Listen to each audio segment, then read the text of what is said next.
All right, so a few commands we're going to learn today. We're going to learn part of the array command called polar array. We're also going to learn a command called donuts and another one called style. So our first one is array, and what we have here are groups of triangles, and these triangles are spread out and arranged in what we call array, in this case a polar array, in that they all pivot around a specific base point.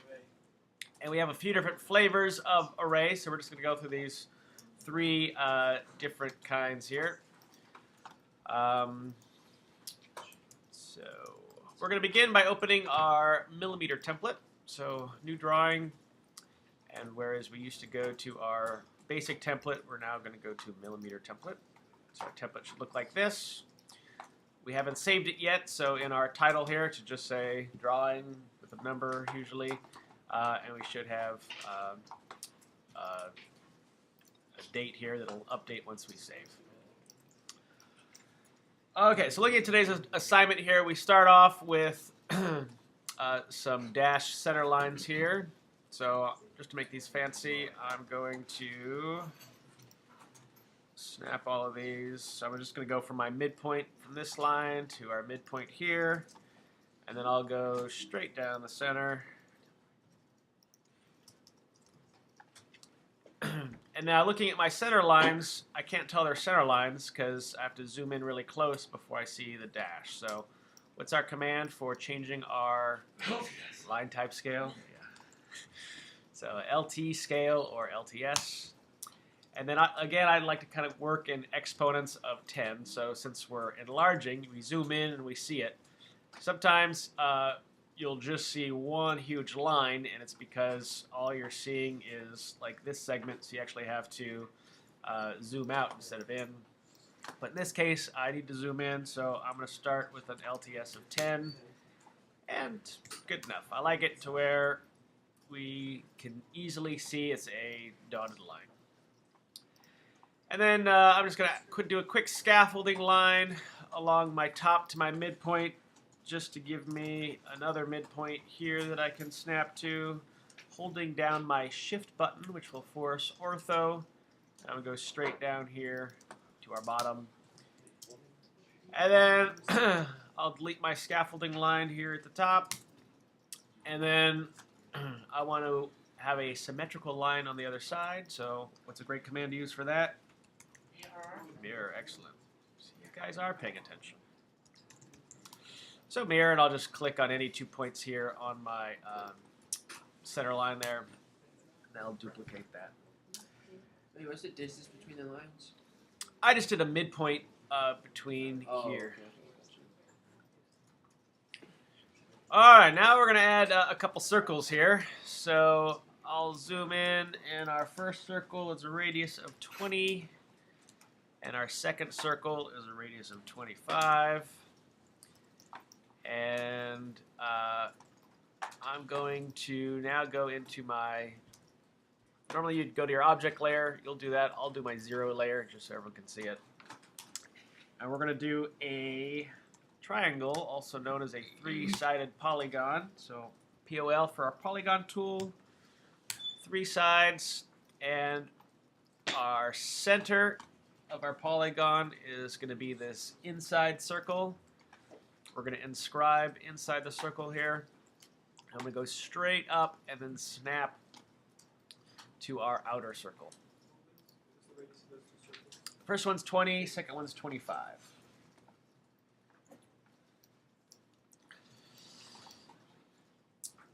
Now, just to go quickly here, I'm going to select these 3 items. So I have my triangle, my inner circle, my outer circle, and I'm going to hit CO for copy.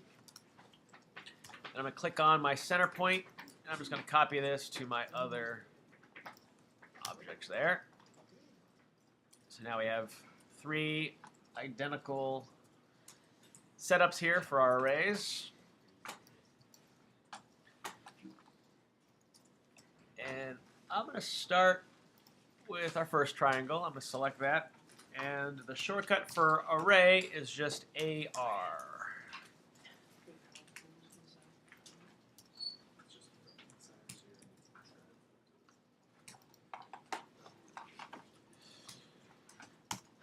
So AR, and then it's going to ask us, we have 3 different types of arrays. So today we're just going to focus on our bottom option here, which is polar, or PO.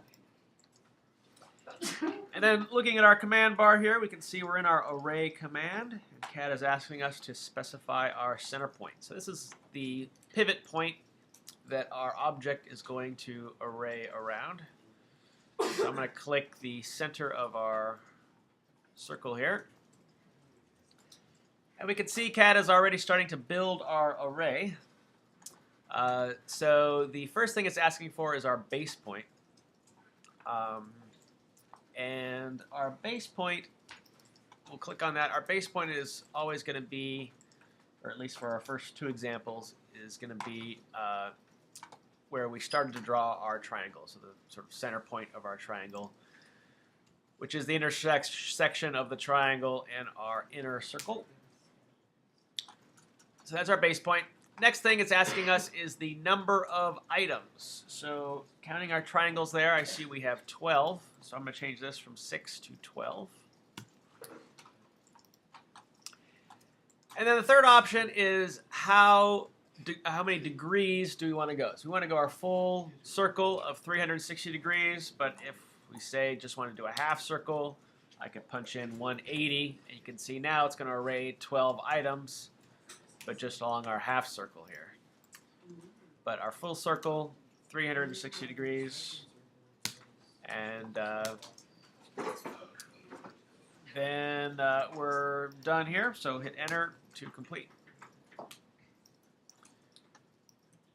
Wait, how did you get the triangle? How did I draw it? What? How did I draw it? Yeah, how did you draw it? It's well, just. Like, where did you draw the endpoints? I'll show you here. So I did a polygon, right? 3-sided polygon. Oh, just like that. Yep, and then the center point was Okay, here to the end of the circle. to the end of the circle. Okay, gotcha. What's the triangle end for layer? Typically, you'll draw in your object layer. Okay. Objects. The circles on the center line. Yep. Circles are in center lines. All right, now we're going to do our next array. And we can see the only difference between our first array and our next array is this object isn't rotated. So you can see our triangle is pointing up at the top and pointing down at the bottom, left and right. This way, we're going to keep it to where all of our triangles are pointing up. And if you ever think, well, when would I ever use that? Your midterm will be an excellent example. So we're going to do AR again for array. Select our polar array. We're selecting our center as our base point, just as we did before. And then everything's the same here. Our base point of our object, we're going to do 12. We're going to do 360. But looking at our options here in our command line, we can see that we have another number of options here. One is rotate, or ROT. So we'll hit ROT for rotate. And then it's asking us rotate items, yes or no. The default is yes. We're going to hit N for no. And now our object is no longer rotated as it's going around. And the center of each triangle should still be in alignment with the inside circle.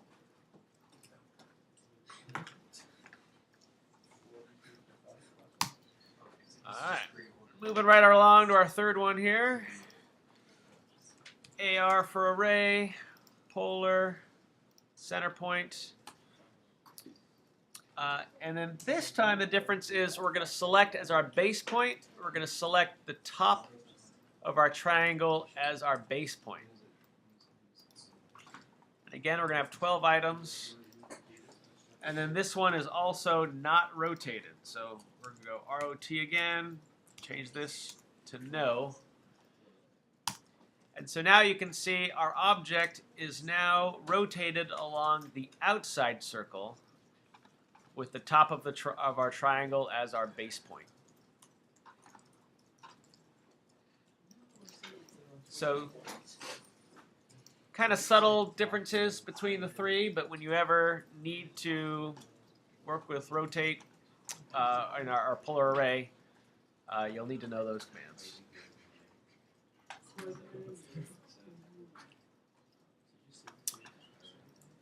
All right, so this is pretty much the foundation for today's assignment. I do have two more commands that I'll just show you right on here. The first one is called donut, which is kind of a ridiculous command. But donut, just as it's spelled.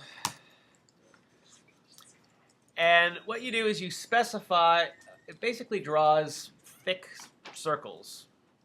So you specify a inner radius and an outer radius, and it kind of fills in between. So right now it's asking me for an inside diameter, which I'm just gonna, I'll set it 15 for the inside, and then for my outside diameter, I'm gonna go 20.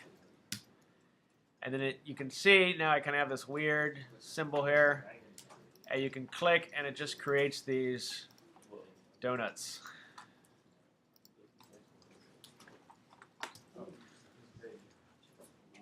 So pretty straightforward command. Again, you just specify your inside diameter, your outside diameter, and then it creates these solid circles in between. And those are called donuts. Any questions on donuts? Okay. Last command here, so is called style, and I'm going to start just by creating so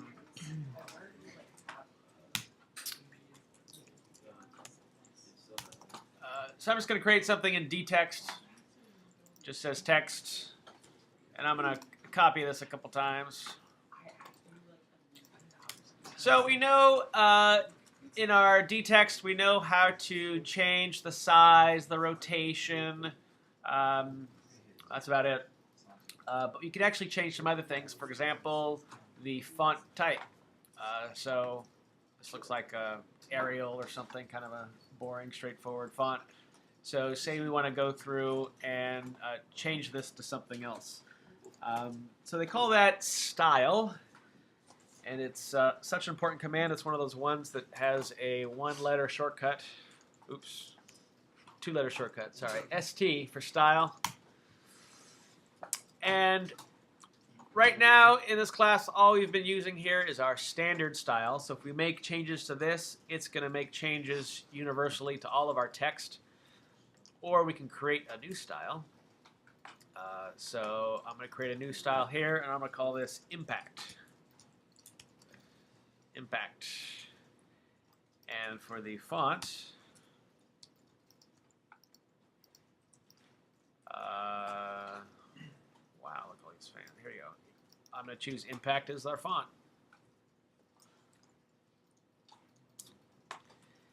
And everything else here I'll keep the same. And I'll just close this. So now I can select one of my objects here, one of my text objects, and then looking at our properties of our text, we can see here that the style is currently set to standard. But when I click on that, we can see now I have this new style, which is impact. And when I click on that,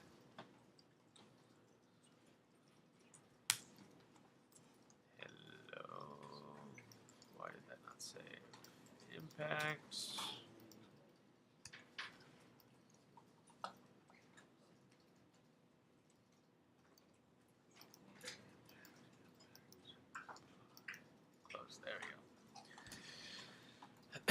So now it changed that font to the impact font. So I'll go through that one more time here. So ST, shortcut for style. I'm going to create a new style here. I'm going to call this new style Hobo. That's a good one.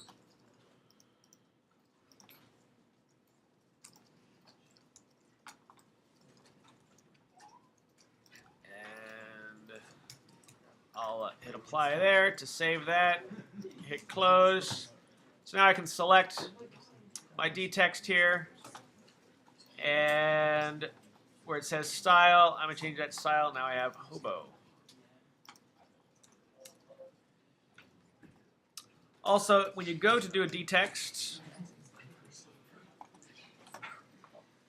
so D-text, you recall before, at this point we'd usually hit J for justify, but you'll notice right next to it we also have style, so we can hit S for style. And it asks us to enter the name or question mark here, and it should list different styles. If you knew your style, you could punch it in. Or you can edit it after the fact just by clicking on it and then go into your properties inspector here.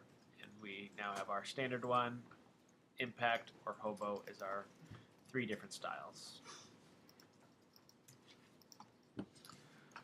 Okay, so we went over array, just focusing on polar array today. We went over the donut command, and we went over styles. That should be all you need to learn for the rest of this week. And any questions on that? Very good.